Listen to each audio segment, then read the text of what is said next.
I got married, E got married, দুজনের আলাদা বাসা। বন্ধু শব্দটা ছোট, কিন্তু এই ছোট্ট শব্দটার মাহাত্ম্যটা অনেক বেশি। কথায় বলে সৎ সঙ্গে স্বর্গবাস, অসৎ সঙ্গে সর্বনাশ। অর্থাৎ একজন ভালো বন্ধু আপনাকে যেমন দেখাতে পারে আলোর রাস্তা, ঠিক তেমনি একটি খারাপ সঙ্গ আপনাকে নিয়ে যেতে পারে বিপথে। তবে বাংলাদেশের ক্রিকেটে তামিম ইকবাল ও সাকিব আল হাসানের বন্ধুত্বটা ছিল যেন একে অপরকে আলোর রাস্তা দেখানোর। বয়সভিত্তিক ক্রিকেট থেকেই একসঙ্গে খেলে এসেছেন, সবসময় ছায়ার মতো পাশে থেকেছেন। তবে সাম্প্রতিক সময়ে তাদের এই বন্ধুত্বে পড়েছে ভাটা, যা নিয়ে জলঘোলা কম হয়নি। এবার সেই বন্ধুত্ব নিয়ে দেশের জনপ্রিয় একটি ওটিটি প্ল্যাটফর্মে নিজের মতামত জানালেন সাকিব আল হাসান। সাকিব তামিম ইস্যুতে ক্রিকেট পাড়া সরগরম ছিল অনেকদিন। 2023 সালের বেশিরভাগ সময় সাকিব তামিম ছিলেন আলোচনার কেন্দ্রবিন্দুতে। সেই বছরের ফেব্রুয়ারিতে বিসিবি সভাপতি নাজমুল হাসান পাপন এই ব্যাপারে সরাসরি কথা বলার পর সবকিছু একেবারে প্রকাশ্যে চলে আসে। এরপর থেকে সব জায়গায় চলতে থাকে চায়ের কাপে ঝড়। একই ব্যাপারে আবারও জলঘোলা হয় 2023 বিশ্বকাপের আগে সাকিব আল হাসানের দেয়া এক ইন্টারভিউয়ের পর। এর আগে সামাজিক যোগাযোগ মাধ্যমে তামিম দেন এক ভিডিও বার্তা। সবকিছু মিলিয়ে তখন এই ইস্যুতে ঠিক ছিল না কিছুই।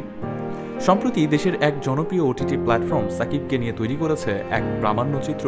সেখানে সাকিব কথা বলেছেন তাদের বন্ধুত্ব নিয়ে, স্বীকার করে নিয়েছেন সম্পর্ক নেই আগের অবস্থানে। সাকিব বলেন, কথা হতো না, এটা একদম ভুল কথা। আমাদের একসময় যে সম্পর্কটা ছিল, সারাক্ষণ একসঙ্গে থাকতাম, ওই সম্পর্কটা অনেক দিন ধরেই ছিল না। বিয়ের আগে দুজন থাকতেন একই ভবনে, তবে বিয়ের পর আলাদা হয়ে যাওয়ায় আগের মতো নিয়মিত যোগাযোগ হতো না দুজনের। তখন থেকেই মূলত দূরত্বের শুরু। সাকিব বলেন, আমি বিয়ে করলাম, সে বিয়ে করলো, দুজনের বাসা আলাদা জায়গায় হওয়াতে এভাবে সময়টা অনেক কমে যায়। স্বাভাবিকভাবেই ওই টানটা ধীরে ধীরে কমতে থাকে। মানুষের আলাদা জীবন চলে আসে, আলাদা পারিবারিক জীবন। এই ব্যস্ততাগুলোর সঙ্গে ধীরে ধীরে সময়টাও পাল্টে যেতে শুরু করে।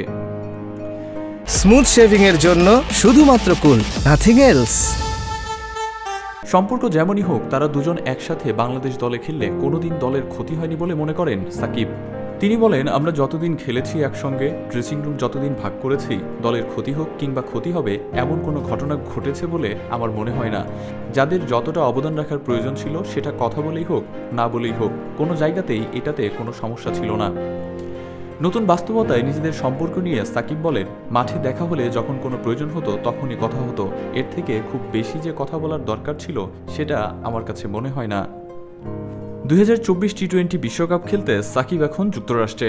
শ্রীলঙ্কা দক্ষিণ আফ্রিকার বিপক্ষে ইতোমধ্যেই দুটো ম্যাচও খেলে ফেলেছে বাংলাদেশ, যেখানে একটি করে জয় পরাজয় দুটোই দেখেছে বাংলাদেশ। কিন্তু দুটো ম্যাচেই সাকিবের অফ ফর্মের কোনো পরিবর্তন নেই। এটা নিয়ে যখন চারিদিকে সমালোচনা, ঠিক তখনই তামিম জাতীয় দলে সাকিবের গুরুত্বটা বুঝিয়েছেন। ক্রিকেট ভক্তদেরও প্রত্যাশা নেদারল্যান্ডসের সাথেই স্বরূপে ফিরবেন সাকিব। আর সাকিব যদি স্বমহিমায় ফিরতে পারেন, তাহলে সুপার 8-এ যাবার পথটা অনেকটাই সহজ হয়ে যাবে বাংলাদেশের জন্য। শাহাব সোহাগ, অন ফিল্ড।